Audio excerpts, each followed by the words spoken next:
It's midnight in Big Bear, and you're listening to Night Call.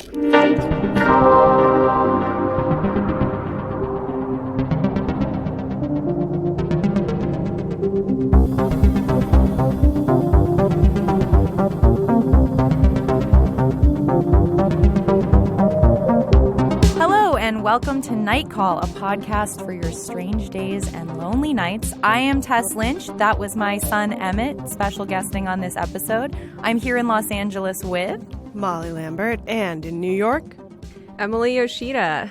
Thank you, Emmett. I wish he was like our Don Pardo for our show. That he's would be available. amazing. He was going to take I really pushed him to take podcasting as an extracurricular, which bizarrely is offered at his school. Oh my God. And he was like, no, thank you. he's like, I'll just have some thoughts for a while Right. before I'm forced to monetize them. Or he's like, actually, you don't have to go to school for podcasting, Mom, as you know. Yes. Which, correct. And he can get into the podcasting empire through nepotism, so it's okay. Exactly. Did you prove to him that you were a DJ through the photos of our last live He event? still doesn't believe me. Didn't you show him that you were like throwing your hands in the air like a cool DJ? Molly took a lot of pictures of me where I look like I'm having so much fun. You I was so were. nervous, but I really did have You had fun. a great time, and we should plug. We should, now. announce. We're going to have another Night Call live event at Gold Diggers on February 5th. Mark your calendars. Last I'm going to time be there there. was pie, in also. I'm going to be there in person. Emily will be there not in person spirit. this time. It's a Valentine's Night Call extravaganza.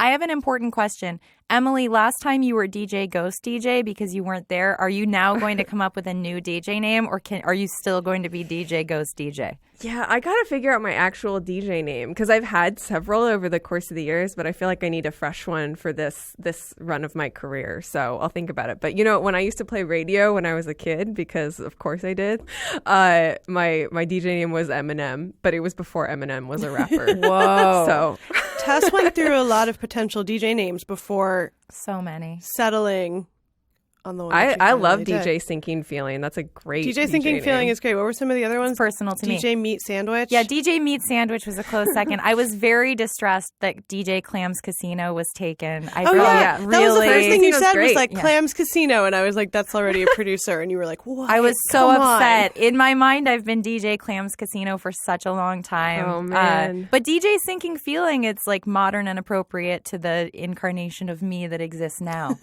So I'm DJ Sinking I'm Feeling. DJ Fuck Y'all Approve. for life. You've been DJ Fuck Y'all for a long time. It's my true spirit. Your true self. Speaking of my true self, I honored my true self by going on a weird trip to a museum when I was in the Bay Area this past week that I wanted to talk about with Night Call because it was such a Night Call place to be.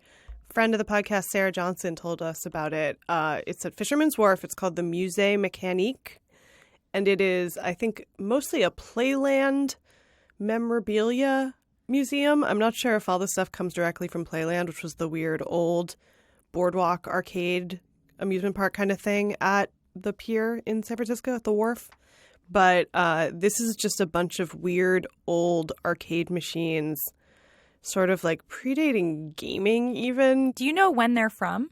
Like 1906 or something? No, I think they're from the 20s and Okay. 30s is my impression. There is one at the door that's a Laughing Sal, which is like a famous carnival thing that's just a terrifying, like large animatronic, sort of scary looking woman who just laughs, just like jiggles and laughs. It's kind of like the stuff from like Big.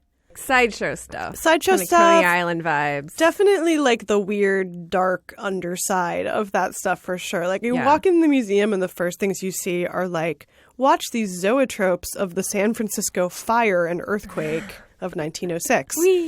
It's like what they had instead of disaster movies then. Yeah, and like some, kind of salacious stuff, but less of that than I expected, and just more weird animatronic machines. The museum is free to go to, but everything costs like $0.25. There's a Right, couple yeah. machines that cost more than that I didn't get into, but there's a lot of like weird dioramas where you put in $0.25 and they kind of like move around a little bit. So there's one that's like just like people exploring with a form that just got invented, being like, oh, we can make anything into a weird mechanized miniature. It's kind of like a flea circus, but a doll flea circus. Well, there was one that was very flea circusy because it was a toothpick carnival. And my friend was saying you can like see that the inside of the glass hasn't been cleaned in like 100 years. There's definitely like you spend a little time in there, then you're like, I have to go outside. I have to be in the sunlight again. So this is reminding me of the Pike Place Market, and I think a lot of the funkier stuff there is not there anymore, but there used to be a lot of that kind of stuff. Like, yeah, looking through some little goggles to see a little diorama and some like kind of fake freak show type peep show things where you could like look inside and see like a headless woman or something like that. Okay, well, funny you should say that, because the thing that I found really scary and dystopian and reminded me that like it's always been dystopian is that they had these machines of executions that were doll executions. That's crazy. And there were 4 of them. Like, I What? saw the first one and I was like, this is crazy, but like in a weird way makes sense. And then I was like, oh, there's a bunch of these. I've never heard of this in my life. I watched one. It was like, watch this like genuine old-timey British execution with like a priest reading the last rites, and then it's like a castle. You put the quarter in and then like the doors open. You see this little like priest next to this guy who's like kneeling, and he like reads the little last rites to him, and then a door opens in the basement and the guy gets hung. Hanged. But it's a puppet. Whoa. It's a puppet. It's a doll. And I watched it. I was like, wow, I wish I hadn't watched that. And then later on, Johnny, my boyfriend, was like, oh, there's a guillotine. Let's do that one too. And we watched it, and there was like a tiny little guillotine. It's like a little puppet execution. It's terrifying. That's horrible. But it's weird because you're like, I spent money on this because I wanted to see, and then I Yeah. saw, and then I couldn't unsee. But something about watching like dolls execute each other. It's also bizarre because who except us is that kind of museum catering to if it offers that, which like even was too much for you. I just imagine Right. kids going in and being like, oh, cool, let me, no. There's a lot Kids of like to weird get stuff. creeped out by that stuff, though. Yeah. I think maybe we underestimate, because I certainly remember being kind of creeped out and made uncomfortable, but in like kind of fun way by The that whole kind of thing. Fisherman's Wharf, like it has that weird boardwalk carny kind of atmosphere. Even sometimes when they try to like sanitize and city walk places like that, there's just like such a undercurrent of hauntedness. And this museum is so super haunted, and you should go there because it's free. Except if you spend money on seeing. Yeah, you can go in, but you, You will. can't see anything unless you have a bunch of quarters. You can go They'll in, get your but quarters. You, can't, Yeah, you can never can't leave. check out. No, there is one machine. My friend Sarah put her hand in. There's this thing that was like a Roman, like fortune-telling machines. And there was one that was like a Roman coin on the wall with a mouth. And my friend like put her hand in it. And I was like, I can't believe you're putting your hand in there. Like it could just like chomp down on your hand. Well, you had just seen the guillotine. You knew what That's you were in also for. totally true. Yeah. Well, we love a haunted museum at Night Call. We're connoisseurs of a good Connoisseurs. museum. Hauntesseurs. This was very actually Museum on the Rock seeming. Oh, House on the Rock. House on the Rock. yeah. Yeah. And we've talked about it several times also with the Black Mirror episode, the Black Museum. I think we're a fan of the kind of homemade museum. And we wanted to induct a few special things near and dear to our heart into our own Night Call Museum as a special end-of-year treat for all of our listeners who've been with us for the almost year that we've been on the air. We're not quite ready for our first anniversary, but it's Somebody coming. was tweeting recently where they were like, was this the same year that Paddington 2 came out? And I was like, yes. Whoa. Yes. Because that was one of our first episodes. That's I feel crazy. Like. And I was like, Yeah. this has been the longest year in history, but we It have really has measured been. it in night calls. At the same time, I feel like Paddington 2 came out yesterday, so it's like both feelings. Well, at it's the same timeless, time. and I'm glad Yeah. it's available as a Christmas treat now for everyone who didn't catch it the first time around. Mm-hmm. But somebody else was saying, like, did the movie I Feel Pretty come out this year? And I was like, yes, because Emily, you and I saw it together in Times Square. And they were just like, how did all of these things happen this year? Like, anything feels ancient. It's the end times, so time is stretching and contracting. But let's make our own museum while we can. Yes. Our Hall of Yeah. Fame for Night Call. Virtual for now, unless we get that big grant. We've picked a few things, We're gonna that get that we think fall into our Venn diagram of the things that we all enjoy, that we think all night callers enjoy, and just put them on a special shelf of the mind. So with that, this is the first ever Night Call Hall of Fame. So for our first inductee, Night Call is not a podcast that necessarily condones or promotes or endorses any particular diet. But I feel that over the last year, the three of us have all kind of come down on, at least with the agreement that we will not eat a certain creature anymore. Also, just out of honor and respect for this creature. This creature is perhaps the most iconic of cephalopods, and it stalks the night sea, changing colors and adapting to its environment in a beautiful way. It is a monster that haunted my dreams, a sea monster that haunted my dreams from a very young age. So I will always have respect for this creature. They are also great viral stars. There are many good videos of this year's inductee getting into and out of jars, particularly. I think we have to honor that. And so this year, 2018, I would like to induct into the Night Call Hall of Fame octopi. Also, they're probably aliens.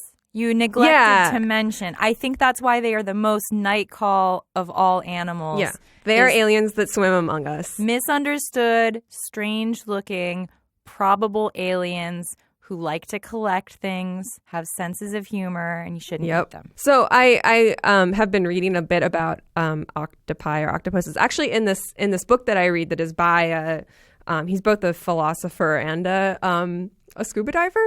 He refers to them as octopuses, so I don't know if octopi is incorrect in the scientific community. I like the way octopi sounds, so that's why I said that. But and also I was reading about raccoons also, which I feel like are maybe like a runner-up, or maybe next time for the Night Call Hall of Fame, raccoons. Their hands are like antenna, and octopi are like that too. Like most of the information they get about the world comes from their tentacles. That's why they're just like so active, and they feel like they have minds of their own. Is just because that's where so much of the brain activity is. Like they have neurons in their tentacles, which is cool. When you do see a video of a raccoon that like kind of feeling things out, they've kind of got this like wah, wah, grabby thing, and it's apparently because they're getting information through their little raccoon hands. I've started referring to them exclusively as trash cats. Oh, yeah. I endorse that name to be used more broadly. I've heard trash pandas also. Oh, interesting. And I endorse both. I'm a trash raccoons. panda. Yeah, I saw two really big raccoons cross the street. I think it was right after our last Night Call live event. It was very magical. They were like helping each other cross the street. Do you guys have any particularly favorite octopi, or ones, they don't need to be famous, but maybe ones that you had an encounter with or watched a video of?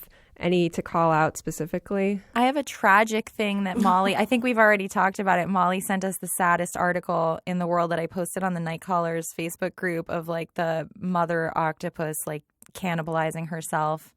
And that was, I'll never forget that. I wish I could. I wrote a short story once about an octopus that was rejected every place I submitted it. It's still, oh man, it still slaps. I was going to go on a side tangent about cuttlefish, but I won't because they're not the same thing. Cuttlefish are amazing too. I mean, we like all cephalopods. I think that's safe to say. They're okay by us. But I feel like the reason I don't eat them isn't necessarily just because I respect them so much. It's also because I'm not into their texture for food. Too rubbery. Yeah. I mean, I've eaten calamari like I do. See, I'm not into the calamari. Calamari squid. Yeah. Yeah. It's the same. They're different. It's the same. It's different, but it's like different, the same family. but they're tentacles. Yeah. Yeah. Big year for tentacles, guys. Really big year for tentacles. Tentacles are only going to get bigger and bigger. So congratulations to octopi, octopuses, however you want to say it. You'll have a special place in the Night Call Hall of Fame. Yeah, we will be happy to serve the octopi when they take over. But not literally. We're not literally serving octopi. No, not in like a How to serve manner. octopi.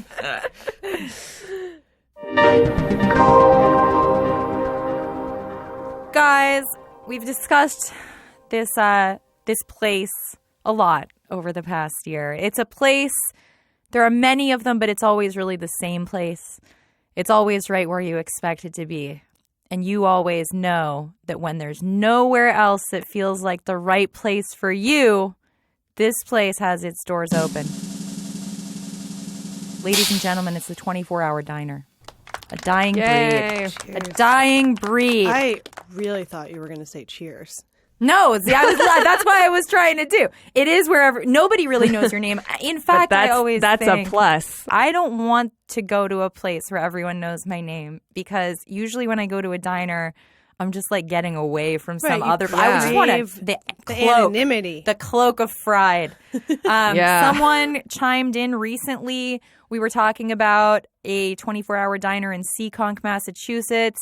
I think it was 2 listeners very generously reminded us of the name Bickford's. How could we forget? Bickford's. And we heard that it's been kind of redone and fancified and that it's kind of lost some of its charm. I don't care.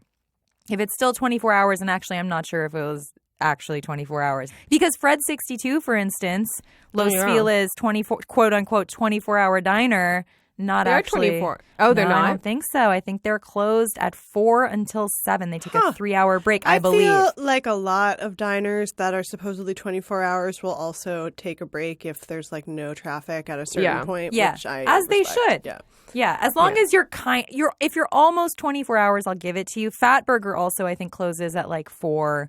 Bob's Big Boy, I believe, is the full 2-4. Yeah, there's some, and there's a Norms opening Yes. in Yeah. the Valley that will be 24 hours, supposedly. Really great specials. Oh, And really? Yeah, there's last time I went there were all these seniors there to get the senior special. And my friend was like, this is the best argument for getting old I've ever seen. Like, this looks awesome. Yeah. I feel like senior specials are always the right amount of food, too. I had the lately. same experience last night when I tried to go to the local Italian restaurant at like 7 p.m. and they were like, we are all booked up. Sunday night at 7 p.m.? Are Oh, you yeah. kidding me? But 7 Which p.m. one is was it? actually the prime. Columbo's the jazz club and Italian restaurant in Eagle Rock that we also would put on the Hall of Fame if everyone had been there, which I have not been there, but Oh, curious. You will. You'll love it. It's like a David Lynch movie inside. It's like red velvet Yay. curtains, a weird painting of Al Pacino, Oh, nice. and a kind of, like a loungy cabaret music vibe of local musicians. are 24-hour places really going away? Are they endangered? I personally don't Well, have that you feeling, live but I also in you live in I live the in a city that never sleeps. And I was But just never at a stop 24-hour diner, even though it was Even- the afternoon. I was not taking advantage of the 24 hours, but I do like the fact that even if it's not, late at night, they'll still let you sit there forever and ever. So That's I write what's a lot. great. Even in the Yeah. city that never sleeps, things close. At Do you night. ever go to French Roast? Isn't that the 24-hour diner on the corner of 11th and 6th? I don't. I've that a- never been there before. Is that a Connecticut muffin franchise? It is. It's like a bougie 24-hour. It was like the place in college where you're roaming around and it's like 3 a.m. and you're like, let's all go. We're so drunk. Let's go eat some French onion soup. And then Probably a it's big just terrible. NYU Wait, that's so hang. weird. There's a place like that in Manhattan Beach called the Kettle that I feel like is also like I think the kettle's 24 hours, it's isn't like, it? Like where they're like, it's 5 a.m. Wouldn't you like some hot onion soup with Gruyere melted on it? In a way, yes, I would. No, but if me you've been too. doing tequila shots, it's like, please do not get French onion soup. God. I mean, I think when Dupar's closed, I think that was R.I.P. R.I.P. There's R.I.P. Still one in the farmer's market. Oh, whatever. right. Whatever. But that one's like fake. I know that people don't respect that one. I but mean, I I- like that one. everyone, all of the 70-year-old men who really feel like they know LA will be like, no, that's the Dupars. That's the Dupars. They're just totally wrong. It was the Valley Dupars. Last time I was there, I think we saw Ian Ziering, Oh, Steve Sanders from 90210. yeah. And then I was like, who is that cool couple over there that are like very engrossed in each other? And then when they were leaving, I was like, it's Delta Burke and Gerald Oh my McRaney. God. Whoa. It was the peak, Amazing. Peak Dupar. peak 818 experience. Wow. So at least glad to have that memory. Yeah. Everybody should pick one diner, their fave, in the realm of the 24-hour diner. I guess Norm's. Norm's is the best.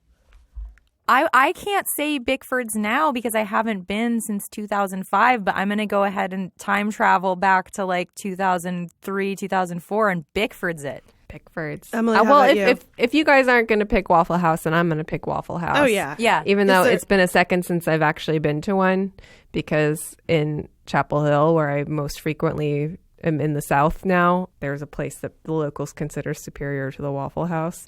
But I do love a Waffle House. But is that and local place open 24 hours? It is not. No. Waffle House is the one place where you're like, the chain is probably just as good as the local place because it's like really good chain. Right.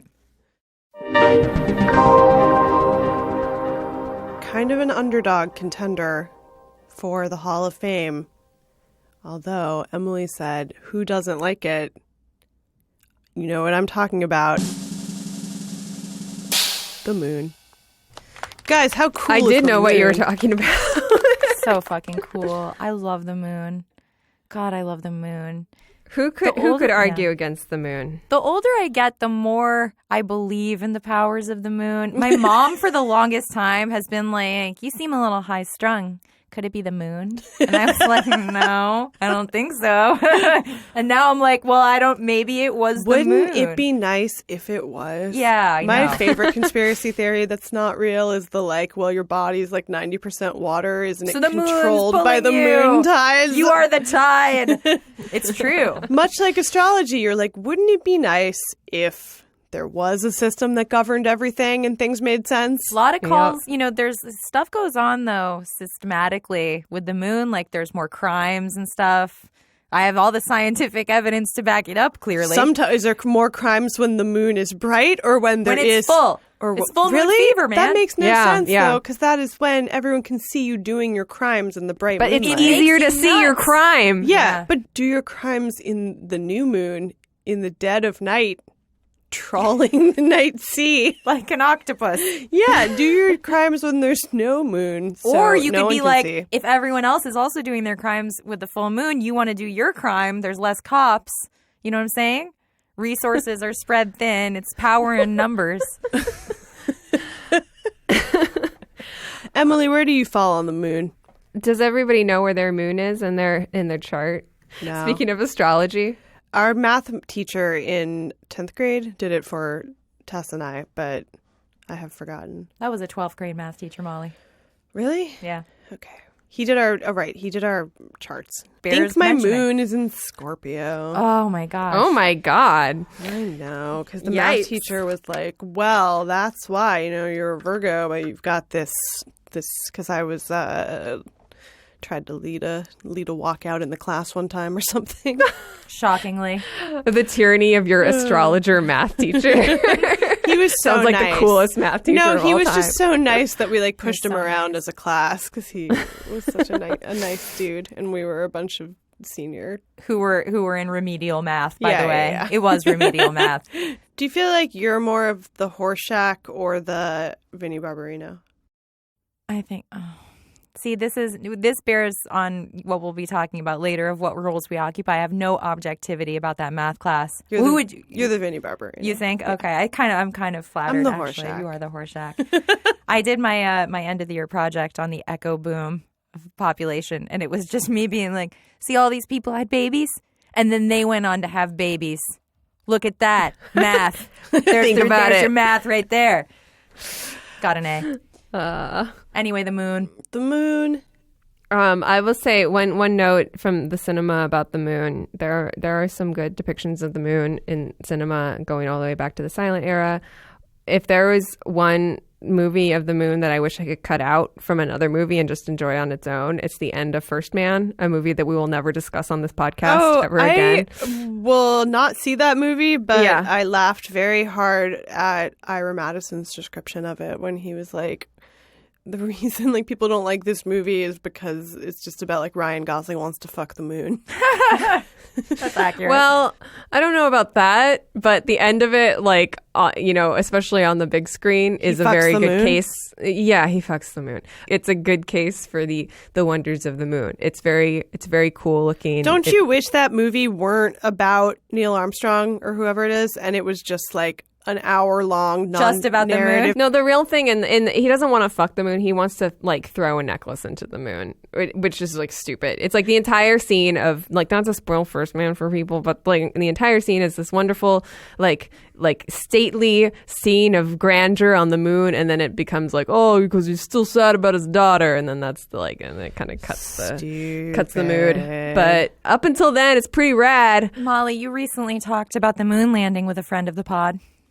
I will not reveal this friend's name because they do not want to be outed in public as a moon landing truther. But Steph Curry just said he doesn't believe in the moon landing, so I feel like it's a hot topic. Our friend Steph Curry. Well, I feel like it's a hot topic. I feel like all the big conspiracies of history come back up. We talk about Room 237 a lot. They're basically just, their argument was like, if we can do it, why haven't we ever done it again? Because it's really expensive. But they're like, we went 4 times under like one I president. think it's really expensive, and it's sort of like once you've done it once, it's like, cool, we can. The whole point was to prove we could do it, and then after that, it's like, I don't know. But What? their argument was also that like it all took place under one president. Did it? Didn't they go to the moon again? Not with Kennedy?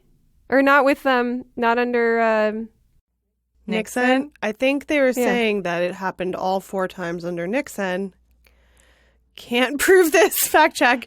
And they were like, what is Nixon known for? Lying about stuff. Oh, I mean, to be fair, like Um, it's not an unpopular conspiracy theory. So yeah. It's Schrodinger's moon. Yeah, exactly. How do you prove it?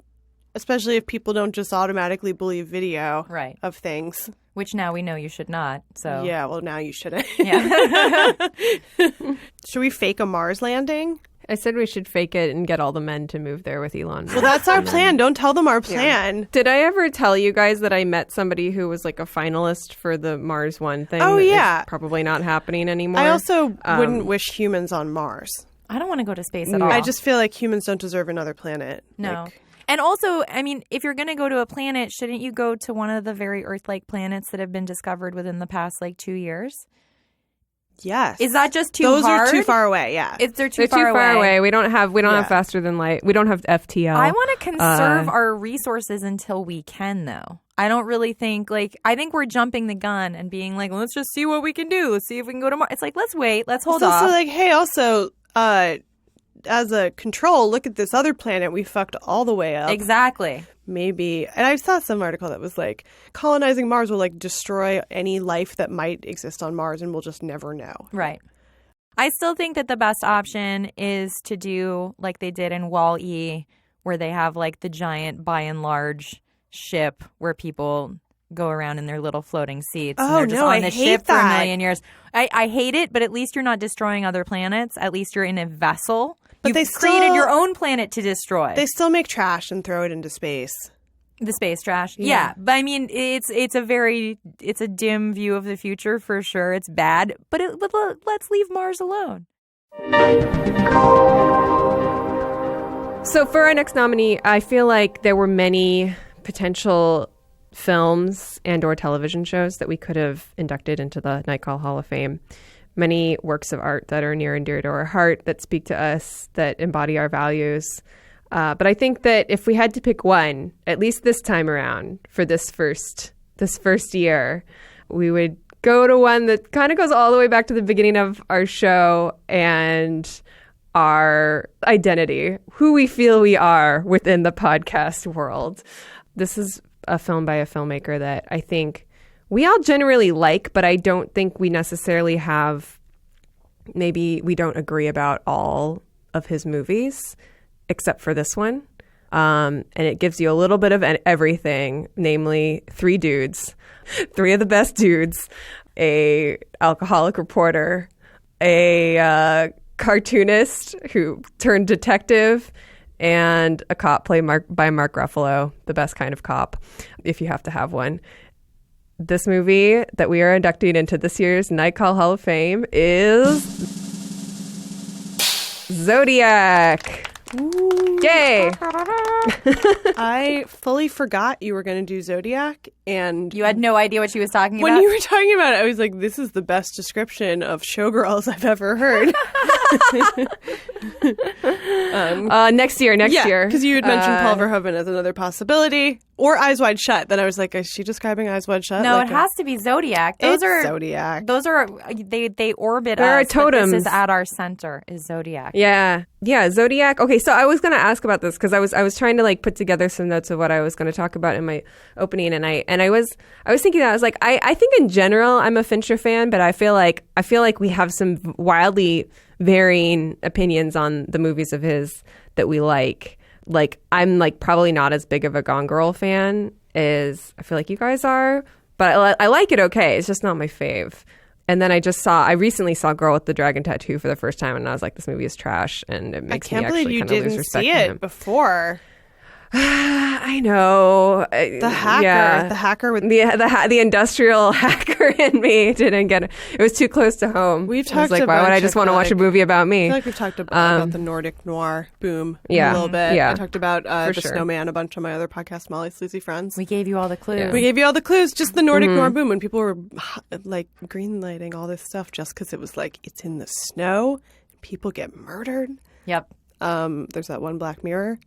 But I feel like Zodiac is the best example of that kind of vibe of like the mystery that's sort of pointless because like what is life? Well, that's why it's the best. Yeah. Yeah, and that I feel like it is the pinnacle of that kind of mystery, and it's got that like shiny Fincher sheen, but it also has a real kind of like rough around the edges or kind of hangdog feel to it that is it's just like a perfect meal. It's got everything that you want in it.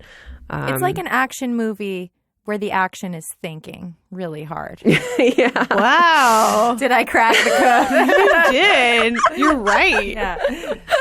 There's like your Mental. You're right, action because movie. like there's barely any actual like violence shown on screen. Right, but you see everyone's thinking so hard, they're like sweating Well, about also their the thinking. violence you do see is like so intense, Right. and scary, and It was real. also one of those first movies where I was like, there are so many CG effects in it, but they're not for action or violence. It's like the shot of the car going down the streets is like heavily digital. He's like but, one of the only people I feel like who knows how to actually like use digital. and Yeah, CGI. yeah. Because the whole thing is like if you can use it sparingly.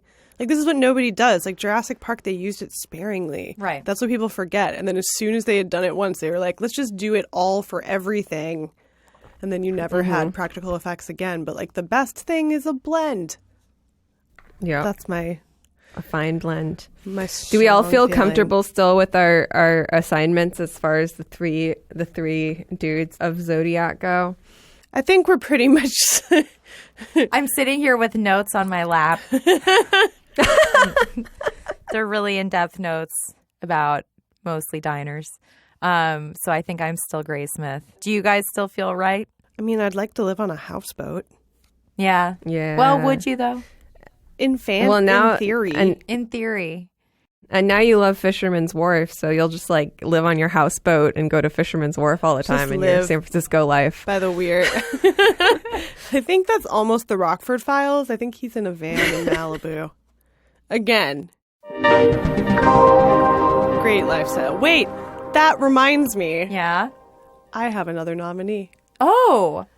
Speaking of Yeah. murder things and things about detectives, I would like to nominate for the Night Call Hall of Fame Angela Lansbury. Speak on it. Angela Lansbury! She's only in really good things. She was in Blue Hawaii. Really? Yeah, I think so. She had like a long, she started in this theater, I think. She's 93 also, which is 93, wild. and she's cool as hell. Murder, She Wrote is a great show that stands up well. Love a show about people underestimating somebody and then that person solves the murder every time. I like all those shows. I like Columbo. I like The Rockford Files. I love Murder, She Wrote. And we were talking about Bedknobs and Broomsticks recently. So good. That's, I think, why it came up. But I've she's never also- seen Bed Knobs and Broomsticks. Oh my God, That's Emily. good. Can I Especially now that you've confess? seen Mary Poppins, it's like the So- good, weird Mary Poppins where she's just openly a witch. Right.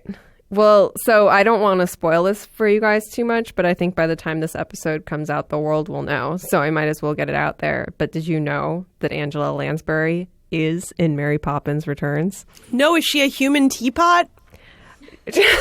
Basically. Always. I mean, she may as well be. She's at the very end, and it's a part that's was clearly written to be the Julie Andrews cameo.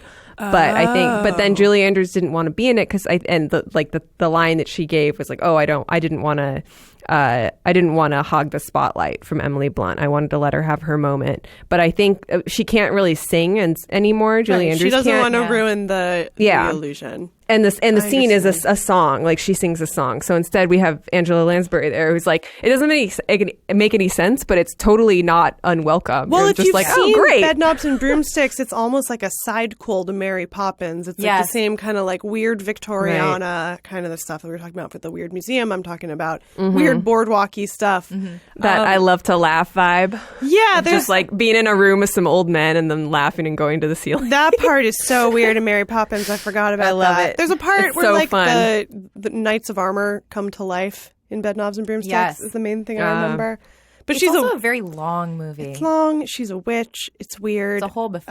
And then she was also in The Manchurian Candidate, like not that far off from then. Yeah. Where she gives the greatest performance. She's also She had the great. range. She has like a warmth, but also a depth that's Yeah. really hard to. Well, that's the thing. get. She has the warmth, and then when they use it against you in like Yeah. Manchurian Candidate, it's like somebody who you love and trust being scary. Yes, exactly. So Angela Lansbury, we salute you. Welcome to the Night Call Hall of Fame. We will dedicate all of our eventual Night Call murder mystery novel series to you. Yes, absolutely. Oh yeah. If we ever get that Netflix deal, When we all like, live we have to. We when- demand that it stars Angela. When Big Art's going to give us that grant money Big art. for our museum. Tess, you have another nominee. I do. Now listen, this might make some people upset, but it shouldn't, because what I am about to nominate is less a singular thing and more a giant umbrella, or maybe a giant bowl, a serving vessel that you can fill with whatever you need. And I think that is really why this nominee speaks to all of us. It is exactly what you want it to be. It's not what other people tell you it is. It belongs where it belongs. This sounds like a lot like my pitch for the diner, but it's a different thing. Guys, dipping sauces. Give it up for the dipping sauce. We've had some of our most heated conversations on this podcast about dipping sauces, most notably one I cannot mention that starts with an M. Well, there are so many dipping sauces that involve that. There's the something thing, it's that a you base. can't mention. It's a base. It's a base. Yeah, you can mention We're it. going to mention it. You Fuck know it. It's what? the end of the year where I'm talking about mayonnaise. Look, I'm going to prove mayonnaise. Is this really mayonnaise? Tess, Is this what was really that? mayonnaise in the Hall of What Fame? was that thing you're into? Like That's a dipping confrontational sauce. honesty? Radical honesty. Radical honesty time on Yeah. Night Call. I just ate a pasta salad With mayonnaise. with a dressing that definitely I realized as soon as I started eating it had some mayonnaise in it. Yep. Ate it anyway. Pretty good. You loved it. I didn't ate it love up. it, but I didn't like. Look at you. You loved it. Now you're trying to hide it. When you No, I would didn't tell know. you if I loved it. I would say if I had turned completely, but it was more just that I just want to be. You didn't- clear. Wanna you be didn't clear. bomb. I didn't bomb. What I'm really getting behind though here is having a million different I was dipping gonna say sauces. you said a variety. A variety of Yeah. dipping sauces. I'm just saying that I wanted to say mayonnaise out loud, which someone forbade us from doing. We obliged them, and now I'm rescinding that. It's the holidays where we It's can the do whatever we holidays. want. You're the marvelous Mrs. Mayonnaise. Which I would watch. So this variety that you speak of, Yeah. I'm trying to think of some real life examples, and the first one that comes to mind is the Tower of Onion Rings at a little establishment known as Birds. I don't think I've ever had this onion ring tower, but Are you neither. kidding? I oh live, my God. I live very close to Birds, and I have I never know. had I it. stand an onion ring tower. I thought you were going to say the Bloomin' Onion. Oh, yeah. Well, it's similar concept, but it comes out like it's a dowel that's just a tower of onion rings stacked up on it. And I think they have 3 different dipping sauces. And one of them is like an aioli, one of them's like a barbecue sauce, and I forget what the other one was. But it's wonderful, and you kind of vary it up as you go down the tower. And who doesn't want that? I love that. There used to be a healthy fast food restaurant called, I believe, Tops with I a Z. remember Tops with a Z. They had a condiment bar. Well, that's the thing, is that Tops with a Z, it was like not as good as real fast. Like the food that it was trying to improve on, it did not succeed there, but it had so many condiments. It was an embarrassment of condiments. And I would just go, Embarrassment of condiments. It was an embarrassment. So no, sometimes there's a place that'll have like the good salsa bar, so you go there. Salsa bar. You're like gonna get the most options. Yep. Baja the Fresh. bar. Yeah, Baja Fresh. But also Ricky's Fish Tacos, which is the best fish taco truck. And then you're like, I want this one, but then this one's also good. You could just have them all. You could have it all. I got 2 kinds of salsa yesterday from Huaraches Azteca, which I also endorse, and Hugo's Azteca, the best place in the world. And they just gave it to me in like giant cups, and I was so happy about it. What kind of salsas? A green and a red. But I also like almost drank it several times, and then I was like, what would be wrong with that? Well, we know what would be wrong. It's just a soup. When you drink a sauce, you've been down that road, Molly. Don't make me remind that's you. just soy sauce. I'm just not allowed to drink soy sauce in great quantities anymore. That's the other thing, like having a soy-based sauce and then making a kind of like all of these different iterations of the soy. Like now you have the soy. You like to ponzu, doctor the sauce. You doctor the sauce. Tess Call and me Dr. Sauce. Well, we always talk about Dr. John on Top Chef when they had the hot sauce making competition, and his number one thing that he was like, what I'm looking for is a hip tang. We talk about it all the time Tang. because it is exactly, it describes something so well. It's He's like a like, Dr. you'll know John it. is like a language. You'll know it when you taste it. There's no If translation. it's got that hip tang or not. That's why Crystal hot sauce it's the is the best. superior hot sauce. Yeah. Crystal, endorse Night Call. Oh, please, Crystal. We love you. Yeah, I love Crystal. Vinegar hot sauce. Yeah, vinegar Also, I will say to night callers interested in getting into making your own hot sauce, it's very easy. I learned. Did you make a hot sauce? I made like a salsa and a hot sauce. Yeah, you just like boil some gosh. peppers with vinegar. and Doesn't it that's hurt your eyes and your lungs when you're boiling it? Not if you're not like standing right over it. Oh, see, I hover. That's too dangerous for me. Let's each rank our top 3 sauce. Oh, it's so hard. Okay. Well, I'll name one right now. I love a honey mustard, either dipping sauce or dressing. It is my favorite. I My love favorite honey fave. mustard. It's very good. I like the Ken's honey mustard. If I had to choose one single sauce, it would be ponzu. But if I got 2, it would be ponzu and tartar sauce, but never together. Never together. I'm not crazy. Yeah, I feel like soy sauce has to be number 1. If I could only choose one for the rest of my life. But remember when you were used to soy sauce and then you had ponzu? I like ponzu, but Ponzu's got the hip just your tang. regular soy sauce, so good. Second might be malt vinegar. Oh, You're crazy. I love malt vinegar. I mean, I love them, but I love that your 2 sauces are like the darkest, most watery sauce. Well, maybe the second one is like mustard, if mustard counts as a sauce. Mustard counts as a sauce, All right. right? Yeah, totally. Well, what kind Yeah. of mustard? But Emily said honey mustard, so I didn't want to steal her mustard veiler. The honey mustard dressing is like a combination of things. but I Emily, feel what's like- the best I like a sweet honey and sour mustard? also. I have no idea, but it's one that they have at the diner that I was just at that's like pale yellow. I wonder it's if like it's opaque. Ken's. Do you think it's Ken's? I don't know. Is the Ken's one have a grain in it? Because The one in the tiny tub does. The one in the squeeze bottle doesn't. because it is just like a plain yellow colored sauce. Kind of and heavy that's on it. the honey. Yes, We're going to have to it's make a very night sweet. call sauce now. Oh, can we Yeah, please? that would be amazing. That would be awesome. You know what it's going to be, though? It's going to end up being a remoulade. oh, that well, I mean, combines all- remoulad's so good. Combines all the things we like. Wait, I you like guys, a- when we a chutney DJ, as well. should we bring a night call sauce to the because we Limited Molly brought batch. pie last time. Yeah, maybe I'll make some sauce. Let's make sauces. My other sauce that I would choose is going to be controversial, but it's because it's a mayonnaise, but it's Kewpie mayonnaise. That's because no, it's I mayonnaise. respect your commitment to We keeping all mayonnaise. decided that Kewpie mayonnaise is the The creme mayo. de la mayonnaise. Oh, now I'm going to barf. A lot of things make me barf, so don't even take your personal. What a lovely museum we've created to our favorite things. I picture us walking down the halls. Yeah, we have the hallowed the moon halls. and Angela Lansbury and some some sauce. We're riding those bicycles with one giant wheel in the front. Yeah. We definitely need to have those audio guides where you hold up the thing to your ear, the like little stick, and it tells you facts about each thing. We weren't Please heavy on the facts today, but facts don't. This was a feelings Hall of Fame. It was the Museum of Jurassic Nightcallery. Exactly. Yes. So I have a late entry that almost made my list because I saw it today. It's a movie. It's another movie.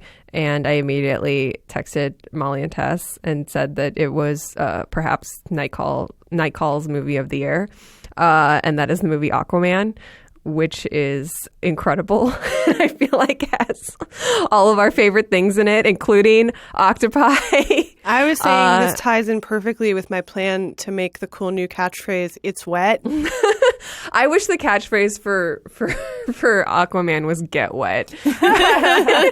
Well, after just like a picture of Jason Momoa. After Ira said that thing about First Man being about a guy who wants to fuck the moon, and I was like, Aquaman looks like it's about a guy who fucks the ocean. Fucks the sea. Yeah. Yeah. Yeah. And that is, I guess, what it's about, it sounds like. Well, riding the sea creatures. I mean, come on. Well, Doesn't Emily take- just texted Tess and I, and her cell, which was very good, was Willem Dafoe riding a seahorse. Yeah. Who doesn't want that?